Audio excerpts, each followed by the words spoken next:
Ever get that feeling, like you're wearing clothes that just don't fit right? And I don't mean like physically, but like deeper, like they don't match who you are inside. Hmm. Well, today's deep dive is about that feeling, but specifically for folks on the autism spectrum. Okay. We're talking autism and body dysphoria, which is a surprisingly common link.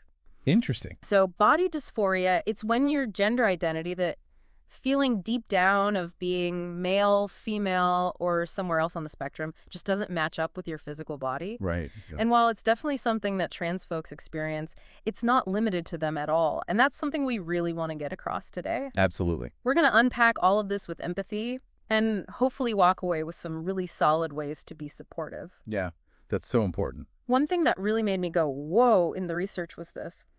Studies are showing that a significant percentage of autistic people, like 6% to 16%, experience body dysphoria. Wow. Compare that to less than 1% in the general population. Something's definitely up Yeah. here, right? Yeah, that's a huge difference. So what's the story behind these numbers? Why this connection? What do you think? Well, you hit the nail on the head. That statistic really does jump out, and I think it points to a link that deserves way more attention. The research highlights a few possible reasons, and it's fascinating how they kind of weave into the core experience of being autistic. Okay, this is where it gets really interesting. Walk me through it. Absolutely. One big piece is social interaction. Think about it.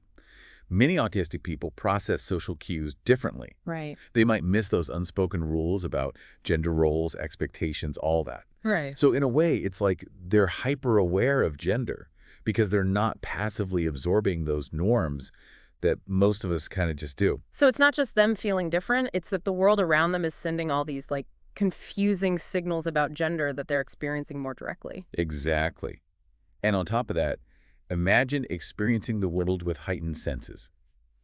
A shirt that feels kind of scratchy to most folks Right. could be downright unbearable for someone with sensory sensitivities. Yeah. This discomfort in their own skin can easily spill over into feeling like their body just doesn't fit. Wow, I hadn't thought about it like that. It's easy to forget how much sensory stuff plays into things for people on the spectrum. Hmm. Are there any like real life examples of this in the research? Like what are people saying about this connection? Absolutely. One study actually quoted an autistic individual describing clothes as feeling like a constant assault on their skin. Oh, wow. This constant discomfort, imagine that day in and day out, can really take a toll and contribute to that feeling of disconnect between mind and body. That really puts it into perspective. It's not just a matter of preference. It's about navigating a world that doesn't always understand or accommodate those sensory differences. Okay, so we've got the social piece, the sensory piece. Yeah. What's the third factor at play here? Right. So the third piece of the puzzle is emotional regulation, which we know can be tricky for some autistic individuals. Mm. Emotions might feel more intense, harder to manage. So if someone's already grappling with those big feelings, and then there's this added layer of distress about their body and gender, it's understandable why body dysphoria might be more common. It's like this perfect storm of factors coming together. It paints a pretty complex picture, but I'm curious, does the source offer any hope here? Are there ways to help? Oh, absolutely. Absolutely. There's always hope. And thankfully, this source doesn't just drop us in the problem, it actually gives us some really solid ways to support people. Okay. And that's where the rubber meets the road. Right, totally. Knowledge without action and all that. So what stood out to you in the, like, how to help department? Well, it starts with creating environments where autistic folks just feel safe. Safe being open about their gender, no matter what that looks like for them. That makes sense, but like safe environment, I can see how that could feel kind of vague. What does that look like day to day? Yeah, no, you're right. It's about How do we actually do that? it's about having those real open conversations about gender identity, but doing it without judgment. Right. Like imagine a young person trying to explain how they feel inside. Yeah. And instead of shutting them down or telling them they're wrong, Yeah. we create that space where they can explore those feelings without fear. So active listening is key here. Would you say that's accurate? Really trying to hear what they're saying, even if it's something we don't like personally understand yet. 100%, yeah. And little things go a long way too, like respecting pronouns. Yeah. It might seem small, but calling someone by their chosen name and pronouns just shows that you see them, you respect their identity. It's like you said earlier, seeing the person, not just the label. And speaking of seeing the whole picture, the source also talks about going beyond just tolerance to like full-on celebrating gender diversity. Yeah. How do we make that happen? This is where it gets exciting Okay. because it's about shifting the whole culture, right? Yeah. The source specifically mentions how representation matters, especially for young people. Right. Seeing diverse gender identities reflected in media, books, even in our everyday conversations, it normalizes those differences and shows it's okay to be yourself, however you define that. It creates a world where those conversations we talked about earlier are like easier to have because it's not such a big, scary, taboo topic anymore. It's just part of life. Exactly. Yeah. Exactly. It's about making that shift from, putting up with difference to actually embracing it and Yep. valuing it. Totally, totally. And sometimes that might also mean knowing when to bring in professional support. Yeah. The source talks about therapy and counseling.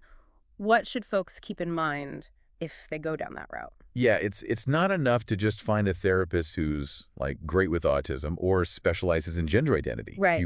You want both Yeah. because the way those two things intersect can be really, really unique for each person. So finding someone who gets the whole picture, Exactly. that makes total sense. Now, besides therapy, what about other ways to support autistic folks who are exploring their gender identity? One thing that really stood out to me was encouraging self-expression. Okay. Things like art, music, writing. Mm-hmm. They give you a way to process those feelings safely without pressure. Yeah, it's like finding your voice, even if you haven't found the like exact words yet. Are there examples from the research that illustrate how this works in practice? Yeah, there was this one story about a young autistic person who absolutely hated wearing their school uniform. Oh, wow. It felt incredibly constricting, like a sensory overload every single day. Yeah. But through art therapy, they were able to design their ideal outfit, one that felt authentic to them.